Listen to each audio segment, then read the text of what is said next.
Flamingo Land. Now, I bet you didn't expect us to be here at this time of year, but we thought we'd just come and take a look at one of the Christmas weekend events. Essentially, we can get in for these selected weekends with our annual pass. If you want to pop down, it's about £21. Yeah, it's £21 to get in. That's just to literally get in. You know, you got the zoo, you could go around. Just have a walk the around generic the park. bits. Yeah, if you want to do extra things, I mean, there's a couple of extra Christmas. Yeah, you can do things like meet Santa if you've got kids. I think there's some little workshops, that kind of thing, Christmas-based events. Yeah, very much family-based, but that's an additional £16 on top of that. So it is a little bit pricey. It would have been nice to have been included with the £21, especially that time of year. You know, everyone's struggling a little bit for cash. Yeah, definitely. But you know, if you want to bring the family along, Flamingo Land is still open, and there are Christmas events to be held on selected weekends. So yeah, and some of the little kids' rides around the Muddy Duck Farm area are open. We just thought we'd pop down and just kind of see what was happening with the maintenance side of things as well, didn't we? Yeah, we've had a little bit of a geeky nose around, just to see what's going on with the rides, see some of them taken down. But like Sarah said, there are a few kids rides open in the Muddy Duck Farm area, so yeah, we'll have a little walk up there and show you around and see what's going on.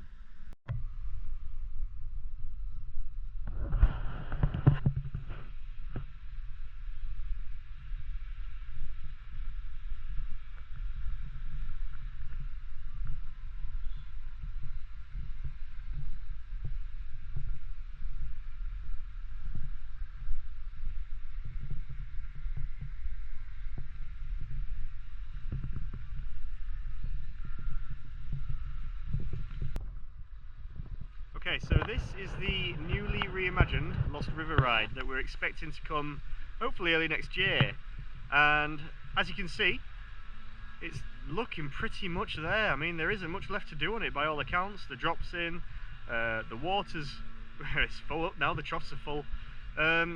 Yeah, it can't be long. I'm hoping it opens early next season, to be honest. We were hoping for it to be open this year, but there were some delays with building work. There was just one thing after another, really, wasn't there? Yeah, I mean, if you look at the scale of this project, I can see why there were some delays. It is huge. And water rides just take that much more effort as well. Yeah, but we've had a walk around and the trough is full all the way around now. Yeah, there's water going all the way around this now. And there's even a boat in the station.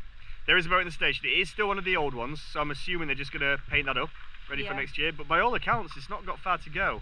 Now, if you look at these two buildings here that you actually travel through, we believe these are to provide some sort of cinematic experience? Yeah, I think so. They have shortened the drop, but we've got these two new elements, so I think it's going to look pretty good inside, to be honest, when you get like total immersion in there. It's definitely unique. I don't know of another park in the UK that will have this. I don't think they do, no. So yeah, it's going to be a good addition to the park.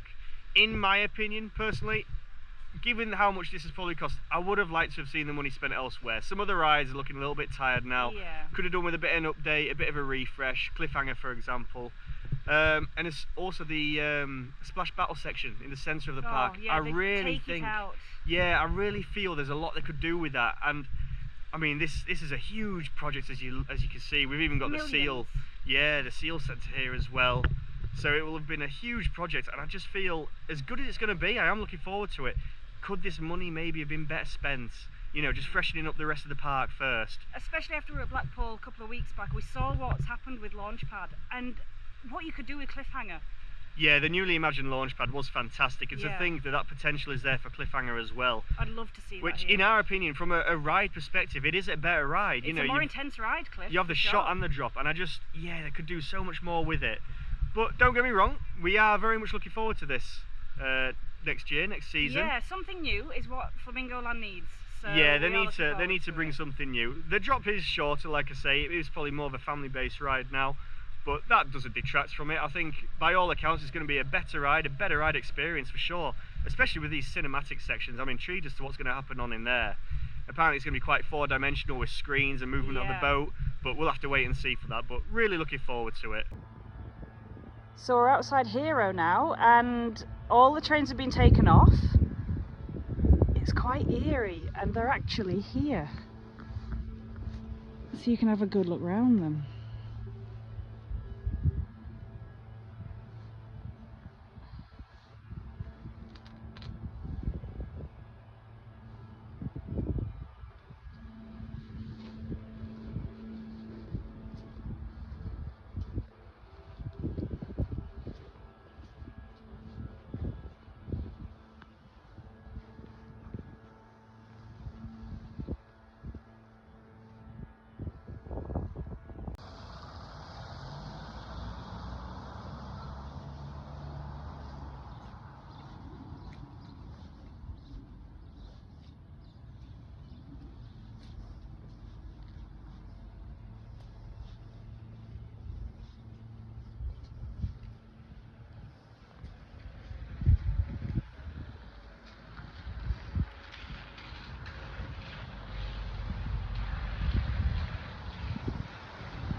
Yeah, so as you can see, there are a small selection of kids rides that are open today that you can get on, but other than that, it's mainly the zoo that we've come for.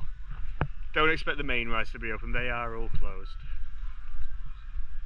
It's been really interesting to see it in maintenance mode though, the park. We've actually seen more than we expected, haven't we? Definitely, yeah, we've seen a lot going on. A lot of activity from the maintenance side for sure, which is good to see.